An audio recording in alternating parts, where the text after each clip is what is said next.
It's pumpkin season here in the States, so today we are going to make and decorate a pumpkin spice chiffon cake.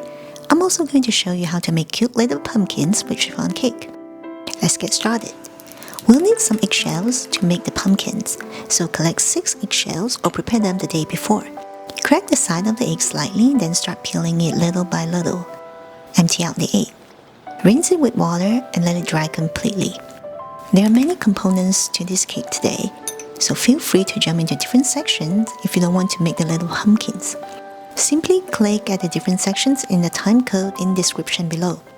To secure the eggshells in place during the bake, you can use cupcake pan or any baking pan that fits.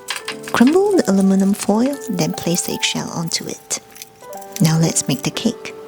First, mix the oil and flour. First, combining the oil and flour is simple and won't develop gluten. You can stir it any way you want and you don't have to sieve the flour neither. Add the milk and egg yolks. Now add the pumpkin powder and a spice mix, which contains ground cinnamon, clove, and nutmeg.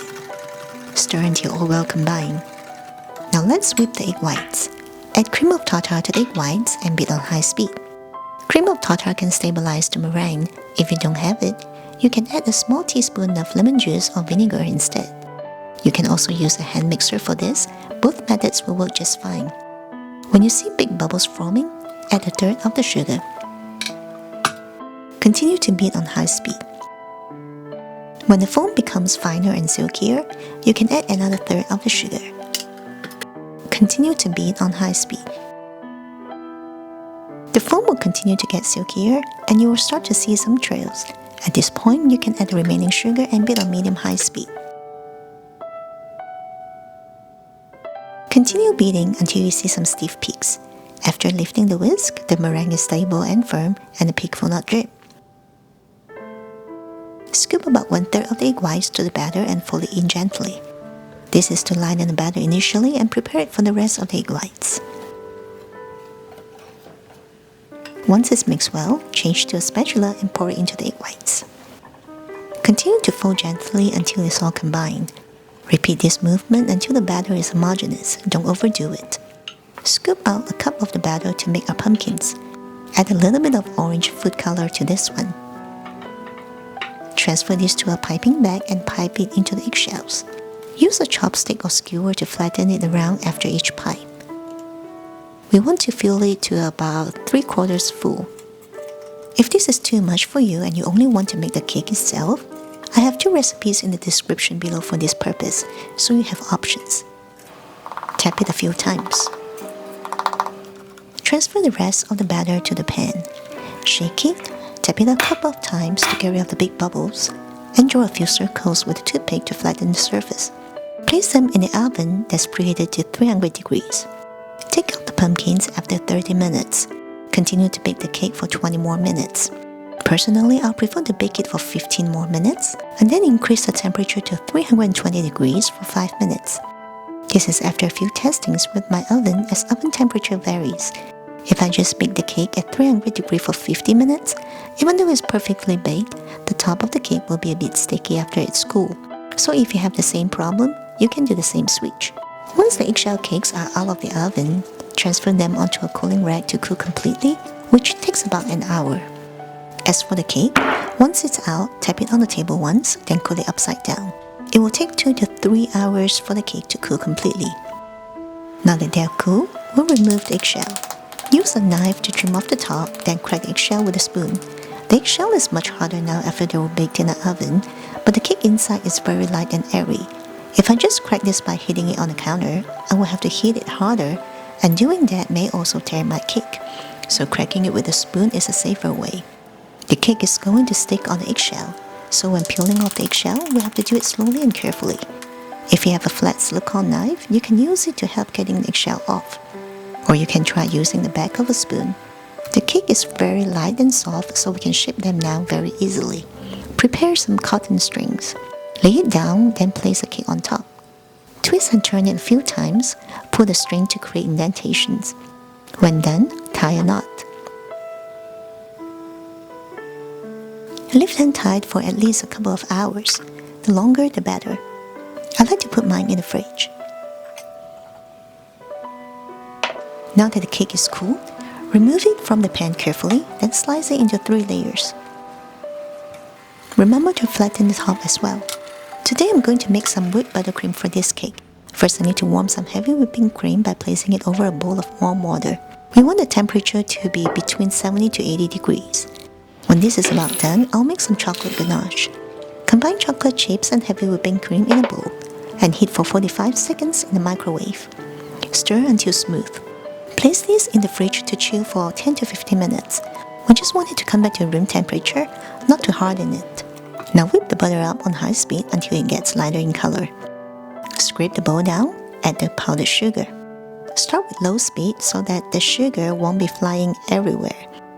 Once incorporated, turn it back to high speed and mix until it's smooth. Scrape the bowl down and add the ground cinnamon. Adding ground cinnamon in there is to make it pair with the cake more nicely.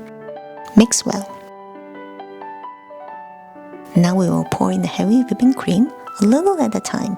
Make sure it's well incorporated each time you pour. We warm the heavy cream initially so that when we add it to the butter, it will mix well. If the cream is too cool, it will separate with the butter and curdle. If it's too hot, it will melt the butter, and this will be very greasy. I'm making whipped buttercream today because I want to pipe some leaves, and I want them to hold their shapes. So I need something that will be hardened after I refrigerated it. Whipped buttercream, unlike American buttercream, is much less sweet. And unlike Swiss meringue buttercream, this is easier to make. One last scrape, I promise. At this point, you can also take out the chocolate ganache from the fridge because like I said previously, we don't want it to get hardened. And this is it, super silky smooth. Take out some of the buttercream and place them in 3 separate bowls. We're going to color them and pipe some leaves. I'm going to make a bowl of green, orange, and red color. The key to making realistic looking colors is to use more than just one color for each shade. When making green color, I will add light and dark green as well as some yellow. You don't have to mix them too well. We want to see the different shades of color in there. I have about half a cup of buttercream for the green and about a cup for the other 2. Just roughly, don't have to be exact. I'm using 3 different piping tips today. You can easily just use the flat one in the middle and skip the other 2. I'll show you why in a minute. Transfer them into a piping bag, alternating the colors. This will give us beautiful shades when we pipe the leaves. We'll start with completing the pumpkins. Remove the strings. We'll need something for the stem. You can use pretzel sticks or pokey sticks. Use a toothpick to wiggle some room, pipe a little bit of cream, then insert the cookie stick. You could skip the cream and just insert the cookie stick. Adding cream is just to make it more secure. Next, we'll pipe a little leaf to each one. You could also skip this if you want to. This is why you could skip 2 of the piping tips. When done, place them in the fridge so the buttercream will set. Now we'll pipe some leaves. Squeeze and wiggle the bag to create ripples of buttercream while moving the tip. You can also fold the tip back and forth to make a bigger ruffle. Piping realistic looking leaves is actually very easy. As I mentioned previously, one key factor is to use more than one shade of color. When done, we will have to place them in the freezer so they will be firm. You may think that you can just pipe these straight onto the cake without the extra steps.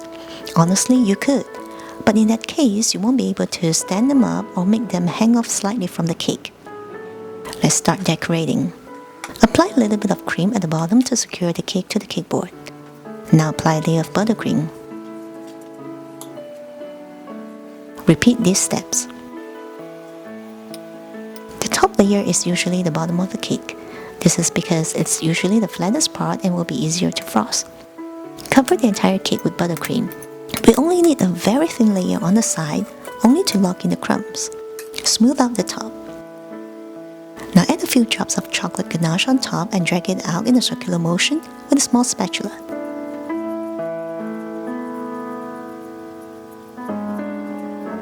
I have some colored cream left from piping the leaves, so I will mix it back into my bowl. Pour the chocolate ganache in there as well.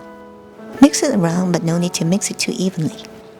Again, uneven shades will give you a more realistic looking tree stump. Transfer these to a piping bag fitted with a small star tip. Now start piping it around the cake. The beautiful thing about making these to look like a tree stump is that you don't need it to look perfect. So this is actually a very easy way to frost a cake.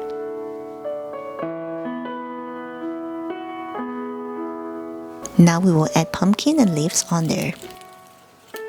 You can pretty much place them however you like. Now you see that by piping the leaves and freeze them ahead of time, it gives you so much freedom on where to place them.